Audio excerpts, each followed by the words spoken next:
let's just see what we get off the top. So that will make our 2 guys on the floor River's Rebuke. Insane. Rebuke them instead. Welcome to a brand new video. Today we'll be looking at Sahili Filigree Master. That rolls off the tongue, doesn't it? And she's pretty cool. This deck is a bit of a hybrid deck, so it's fairly aggressive because you can make a few Thopters to swing in, but also it's quite controlling because you can have a lot of just interaction and board wipes and stuff. So +1, scry 1, you may tap an untapped artifact you control if you do draw a card. So this is pretty good actually, just being able to draw a card on a 4-drop Planeswalker. So you want to put stuff in like the Ica Wellspring, because this is essentially a dead card when it comes in, and it just draws you a card, but then it sits there as an artifact. This can be useful for a number of reasons. It can make tokens with Psi whenever you cast it. You can also make Emery cost 1 cheaper. You can also sacrifice it to Voltage Surge to deal 4 damage. So there's a lot of synergy with just having random artifacts dotted around. Also triggers Metalcraft if you have any Metalcraft abilities. -2 creates 2 Thopters with Flying Haste. It's pretty decent to kill off opponents' enemy Planeswalkers. You can pump these later on by having something like Forsaken Monument out, because they are colourless, and Forsaken Monument is just an incredibly good card anyway. And then the -4, you get an emblem with artifact creatures you control get +1/+1, and artifact spells cost 1 less to cast. So it's really powerful because you can do it a turn after you cast it. So yeah, pretty cool. I really like it. The deck has a lot of removal because Planeswalkers need a lot of protection. So you've got a lot of 1, 2, 3 mana cards that just kill stuff, just deal damage, which is pretty effective, to be honest. The deck list will be in the description below. Check it out. It's an interesting build, quite different from what you're used to, probably. And yeah, check out the video, the gameplay ahead. Let's get into the games. Okay, we go first against Nahiri. So it's going to be an artifact, more of an equipment build actually. So she can make creatures to hold on to the equipment, and then she can search the top 6 for warriors and equipments. Pretty good for red-white. I like how red-white has gone into this kind of niche over the past few years. Because in the past, red-white was very just attack-centric. But yeah, now it goes in a few different directions for value. I think it needed to, because green was so effective. Okay, so here would be a good time for Solemn, because we've got the Consuming Tide. We can later on bounce everything to their owner's hands, which should be really good against a Voltron style deck like this, that's looking to put everything onto one creature. So this is going to really slow them down later on. So we can't block that because of the ability it has there. So I mean, we've already got the Godfarer statue out, which is going to be really powerful to slow them down, especially when you consider that we're going to bounce everything to their hand. So I think if they don't kill the statue, yeah, essentially we could have bounced everything to their hand, and then they would not have been able to recast them. So that was absolutely brutal there. We go first against Sweet Zombie Jesus, and they're using Urza, Prince of Krug. Seems like a good one. It's interesting because the set actually has 3 Urzas. This is his middle-aged Urza, I suppose, or the one, I don't know, late 30s. And it's not the strongest one, obviously, but it can be pretty good. We go for the Enthusiastic Mechanaut. There's a lot of syllables in this card. It's got like a weird origami jetpack, and it's a goblin. Weird. 2 mana 2/2. Okay, I can see why that's in the deck, because it's cheap and it can become a 4/4 with this guy. So each player scries 1. That's weird. Oh, Prismatic Command. That's good. So we can raise my Tome and Chaos Wand. Let's get all the stuff out ASAP, because the discount is really good. In fact, we cheated a lot of mana into play there. Total CMC of this is 5, but we got it for 3. Steel Overseer. Now that's something that definitely want to kill.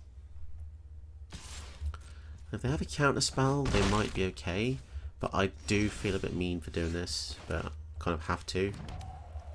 So that's 2 damage, and then destroy artifact. 2 damage, destroy artifact. Let's see if that resolves. Okay, so that will really slow them down, thank goodness. And we'll go for the Artificer's Assistant as well. Let's go. Swing in. So if they have a board wipe, then they'll clear our field a bit, but we've got Chaos Wand, which it can really recover, make you recover from being behind. So by looking at the Steel Levers here, it looks like they are a go wide artifact creature strategy, which is cool. Nice to see something a bit different for a change with the white blue. White blue in this set also gave us Soldier Tribal, which is not common. Soldier Tribal has traditionally been mono white, I think, and a little bit of green in Alara. Swiftfoot Boots, okay. Let's scroll on to try and hit a land. That is a land. So because our Sahili costs 6, I'm just going to pass a turn and leave up the Chaos Wand. So if they do cast Urza, I'm going to respond with the Chaos Wand. And you should always try and do this in response to spells resolving if you're facing a blue player. So let's see what we get here. So if we get removal, obviously we're going to miss, but goodness me. Stifle. Oh, that's interesting. So we don't get to stifle the Farfinder because it hasn't resolved yet, but if it was a counter spell, then it would have worked. So this is one of the very few times where the counter would have worked if it had resolved, but in response to the trigger. Magic is complicated.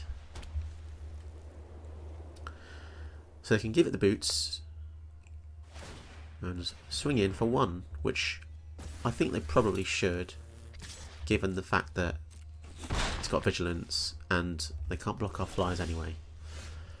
Devastation is good. No need to cast that just yet. This is a get out of jail free card. So they give for Urza. Then it's tempting to blow up the field. Especially given the fact they have the Swiftfoot Boot, which means that we're not going to be able to target Urza on normal circumstances, under normal circumstances, but we do have the Stun Dismissal to bounce it here. Caravan. Right, let's go for the Chaos Wand. Do they even have many spells in this deck, I wonder? Swords to Plowshares. Oh my goodness. Okay, so we can't target the Farfinder. We're getting really unlucky with the Chaos Wand, aren't we? Corridor Monitor. Sure. On tap. See, now I look stupid because the 2 times I went for the Chaos Wand, it just wasn't very effective. Okay, scry 1.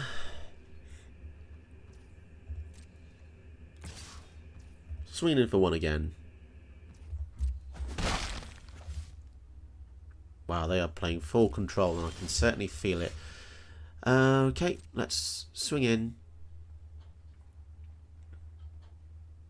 Why are they holding priority there? I don't see any abilities.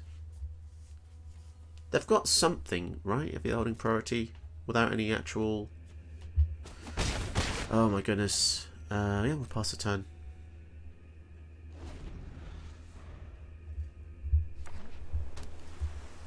So apologies once again, the wife is using the tap downstairs, so the boiler is going off. Right, so here comes Urza. So before they attack, let's go for the wand. See if we can get an actual removal spell. It's going to be a counter spell, you watch. Deck in stone. Okay, let's see if we can get the Urza here.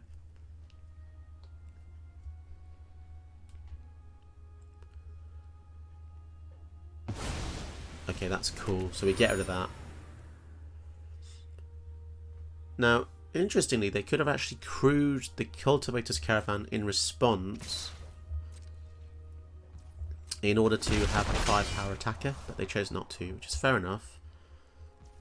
I do feel quite a bit safer here now. Chandra. Let's swing in. Basically, I'm leaning on this Chaos Wand.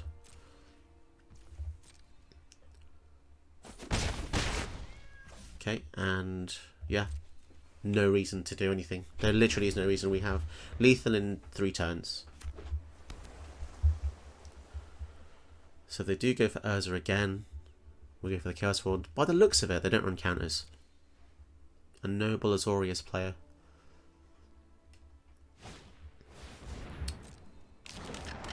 Esther Glider. I never realised that was how this was. Esther. Feels like it's a type on Ether, doesn't it? Unless that S is silent. Okay, so they're going to crew. Right, let's go for the Wanter. Board wipe would be nice, obviously. See, so there's a counter spell. Okay. Let's try and bounce the Caravan. I don't want to take 5.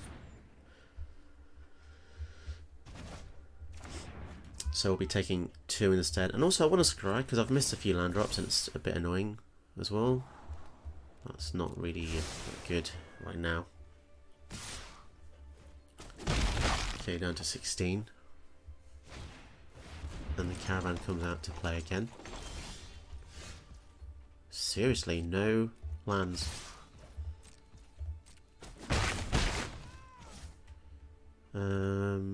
Okay, pass the turn. It's actually very tricky against Azorius when you have a 1 because the timing of it all. So here he comes. Team's pretty big. 4, 5, 6, 7, 8, 9, 10, 11 coming in. Right, let's see what the 1 gets this time. Kind of wish I had the bounce spell here, but maybe that was silly of me to bounce the Caravan. Another... Okay, you know what? I'm just going to use it to counter my own trigger because it means that we get it out of their deck. They honestly don't have many... They don't seem to have many interactive spells in their deck, do they? Interestingly enough. So land on top would be good. Come on. I look silly now. We've taken an extra 6 damage this turn because I foolishly bounced the... Still no land. Let's go for the over the top again.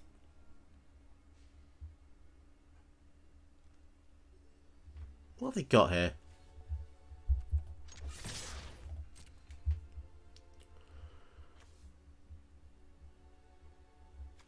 So if they do have a way to give indestructible, the Hour of Devastation will deny that anyway. So let's see what happens. And this should kill everything because the Corridor Monitor will lose the 2 toughness granted by the Prince of Krug.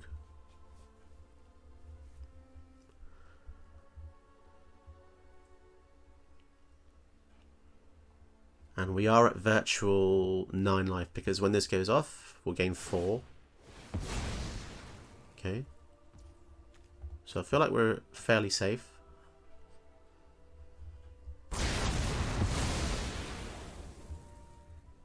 Although that did have... Yeah, I was going to say, how the heck did that survive? Scary. That could have been pretty scary. 6, 7, 8, 2, 3 to crew that. But they've got 8 simulacrum, so they can swing in for 2 haste. Oh, that's going to be annoying.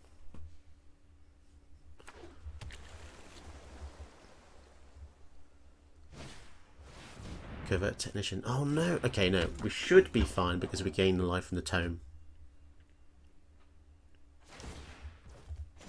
Right, that was lucky. So, okay, land is fine. Can we just... 3, 4, 5, 6. I think we just win in our next turn. I think.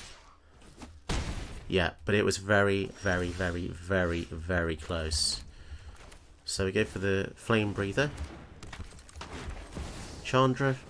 Deal 1 to them. And then we're going to uptick and decline to cast. Fire, huh? This'll be easy. And that's game. Wow, that was very close. Right, now this is definitely a challenge. Goshen Tai. There was a time when this was the top tier deck, but it kind of dies down a bit, which is nice because it's a bit boring. But we'll see how we can do this time. Given that it's still uber powerful, you know, there's 2 directions people normally go. Shrines or just enchantments. We get to... Going first is obviously really powerful. What do we need? Just go for extra blue. So we need a land. If we get a land next turn, we can go for Sahili. And if we don't, then maybe the renowned weaponsmith. Land, fantastic. So let's go for the Sahili. And the Ether Spellbomb is really nice because it means we just get to draw a card for barely any input here. We could even ultimate to make our artifacts cost a bit less, but we don't have many in the hand, so maybe it's just not that useful. Sanctum. This is where things get a bit rough, isn't it? We could go for the monument, and then that's pretty juicy. I have to say. Land on top, not very exciting. Exactly what the metal wants to be. Consuming Tide, exciting. Actually, Consuming Tide is incredibly good because it means that we're going to slow them down so much now. I mean, it does slow us down as well, but tempting to go for the ultimate in the next turn. We can bounce it back to hand, which means she goes back to the default loyalty again. The fact they don't actually have any lands means that the Consuming Tide is even more effective, although they did just get another one there, to be fair. Okay. Right, let's think about this. Okay, let's go for the ultimate. Right. You will not hurt my friends. Tap this for and will blue. not win this fight. So the idea is to keep the monument.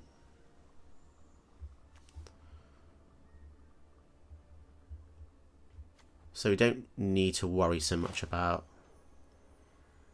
Yeah, so we go for the Consuming Tide. We'll keep the monument because that's the most expensive thing, I think. And we'll see what they do. I wonder what they're going to keep. So we'll keep that. We get the Sahili back to hand. We get to replay this for 0, which feels kind of broken.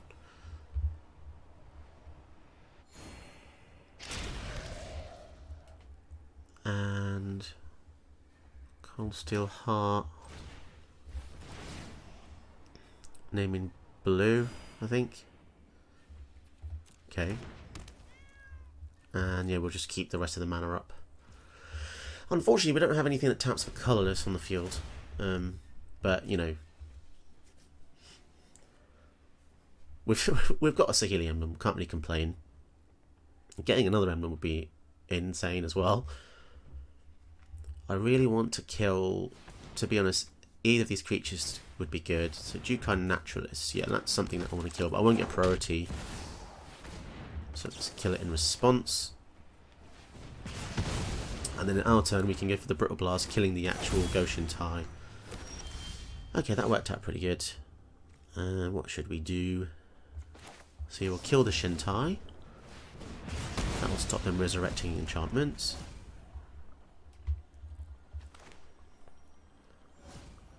And then this gets mana for each shrine, and this is a shrine. So yeah, let's bounce this, because we don't want them to get mana, do we? I know it's a bit mean, but... And then key to the archive. What's that going to get us here? Something good, I hope. Counter spell, de-spark. I think the de-spark's going to be good because we don't have any mana open to use the counter spell anyway, and with this we can guarantee to kill the Goshen tie again if they play a land, which they do, but it taps. Okay, so we get a window. Sigil, though, that's something we're going to want to kill. So we got really lucky with that. Okay, so we're really slowing them down here. As I said in the deck check, it's a very technical deck because there's so many directions you can go in, you see. Technician. And we'll keep the land in hand just in case we want to kind of, you know, feign something. So the only scary thing here is we feel a bit defenseless now. They go for the Goshen tie again. They can bring back the Jukai Naturalist. Probably not the best thing they can do, but... Okay, Or another non-token shrine. Blimey, so we need another board wipe here. This is the issue, isn't it? Oh man, we need some action. Some drawing effects would be good. Exactly what the metal wants to be. That is really good. That is really, really good. Okay. Pass to them. So given the fact they're 5 colour, they should have good spells in the deck. And if they don't, then I'm very sad about that. They just got 5 extra mana for not much effort, just by playing stuff out of sequence. Or in sequence, I should say, but yeah, you can see why this deck's so good. Anointed Procession, so they double the amount of tokens. Let's activate Chaos Wand in case I have a counterspell. Who knows? Okay, so we're going to get a couple of basics here. And I have a feeling they're probably going to use the Sanctum to tap my Covert Technician. Oh goodness. Yeah, we need a board wipe.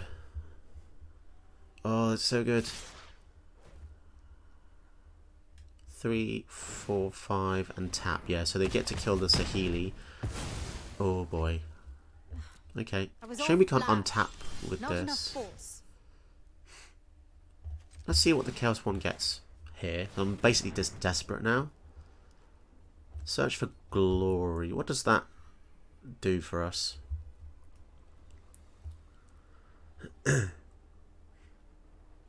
Is there anything we can get with that really helps? Chandra. We can use Chandra to kill the Goshen Tai. That's something, I suppose.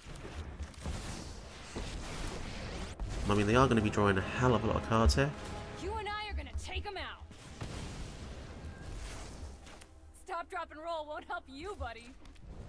Now, sadly, whatever we...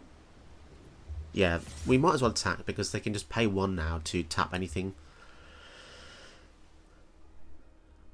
The fact that the blue Sanctum is out is giving me very little hope. Because now they draw 3, 4, 5, 6 cards a turn. Just because. Yeah, so I get the feeling that we've just lost this one, but we'll see. If Chaos One gives us something like one of the ultimatums, Ruinous Ultimatum, destroy all their non-land permanents, that would be great. It's not impossible that they run that. We're going for the big old Shintai. Sanctum of all, okay. Yeah, so I think what I'll do is I'll play 1 more turn. And if I don't get anything good with the Chaos Wand, then we're basically dead because they can return shrines from their graveyard and deck and anywhere they want to. But yeah. Well, that was Oh well, we tried our best. So we'll draw a card. Alright, Chaos Wand. So this has to be something like a board wipe.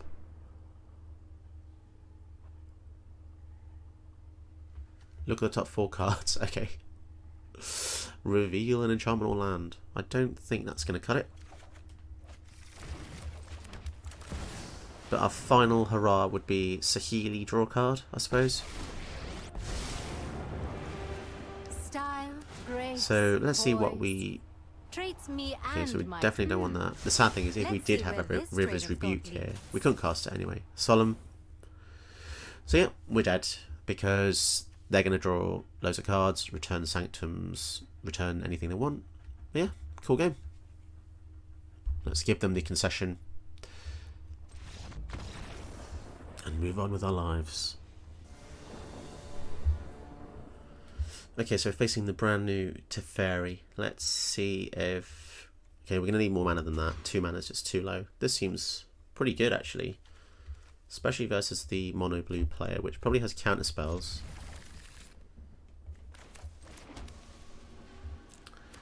And so let's remind ourselves, whenever they draw a card, put a loyalty on it.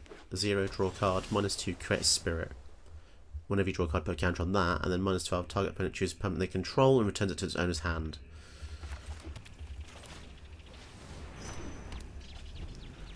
Then they shuffle each non-land permanent they control into its owner's library. Wow, that's brutality if they ever get that off. So they've got 2 blue open. Let's go for the Aether Flux. Not too bothered if this gets countered, which is incredibly likely, considering we're facing mono blue here.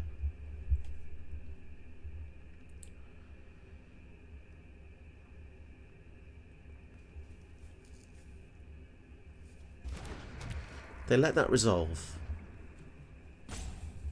with quite a bit of hesitation, and they didn't use the mana, so I'm curious as to what they actually wanted to do there.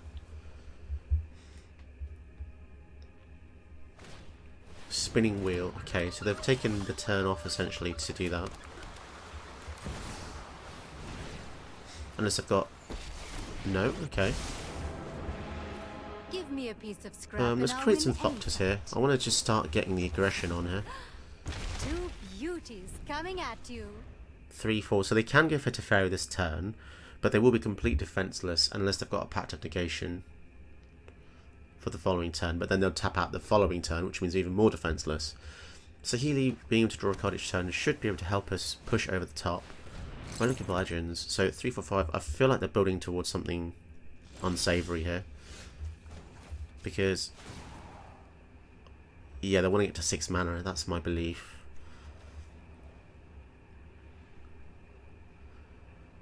What are they going to do? Counter this ability? Okay. So tapping the Aether Flux Reservoir does not affect how it works, unless it's an old-fashioned artifact.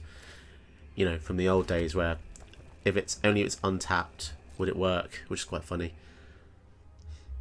Right, finally the wife's stopped running the tap, so my boiler... See, the issue is I'm recording the boiler room, which means that every flipping noise in the house kind of reverberates in this very room. And I'm nearest to the boy, so when he's asleep, if he's crying, mostly it's time for me to go in, which is, can be quite sad if I'm in the middle of a really good game. Will they counter this? It's a bit indicative. If they don't, it probably means they're just going to bounce everything to my hand. No, okay. I do have the Expansion Explosion though, so I'm actually going to copy their Denial.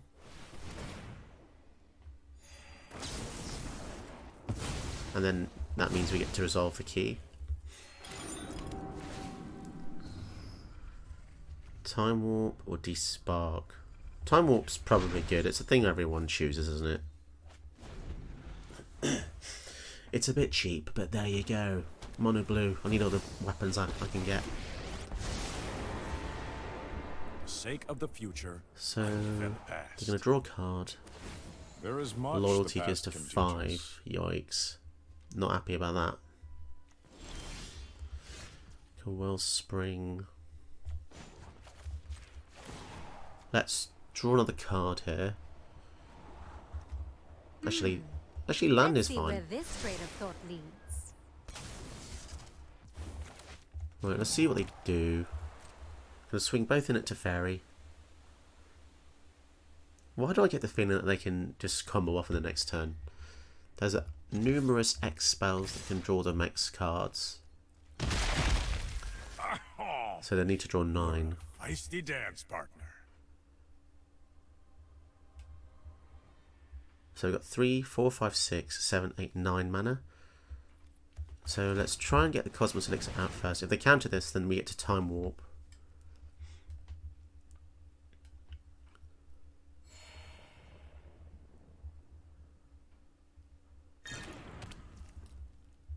And then I feel like they've got a counter spell, so I'm just going to go for Burn Down the House and I'm going to make some Devils. Although I probably should have done that before. Actually, that was a silly thing. Yeah, I should have done that before because they've got haste as well. I mean, we do get to draw a lot of cards here.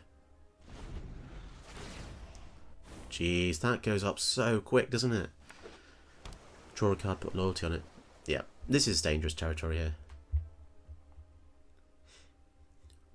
Because when you consider the amount of cards in the game that just draw you cards like an extra tacked on ability without much thought, this could be game ending. So if they draw 7 cards by their next turn, Their ultimate wins them the game. Choose a permanent they control, return it to its hand. So I get one thing, then I shuffle each non-land permanent. Jeez. Into my library. So I keep one thing and then they get rid of the rest. Wow.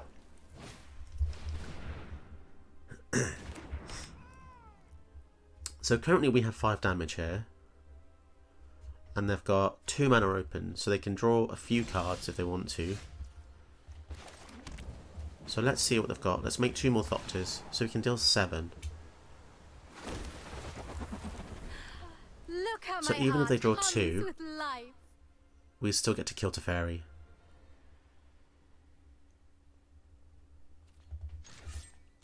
Okay, let's see what happens. 2 mana can normally draw 1 card, so that would be 2. If there's a 2 mana card that draws them 2, instant speed, it'll be 4. So that would mean Teferi lives, but it does mean that they're completely defenseless for when I go for the Time Warp. And then the Time Warp means I get to then kill him the following attack. Okay, so they're letting that one through. Time travel is harder than it looks.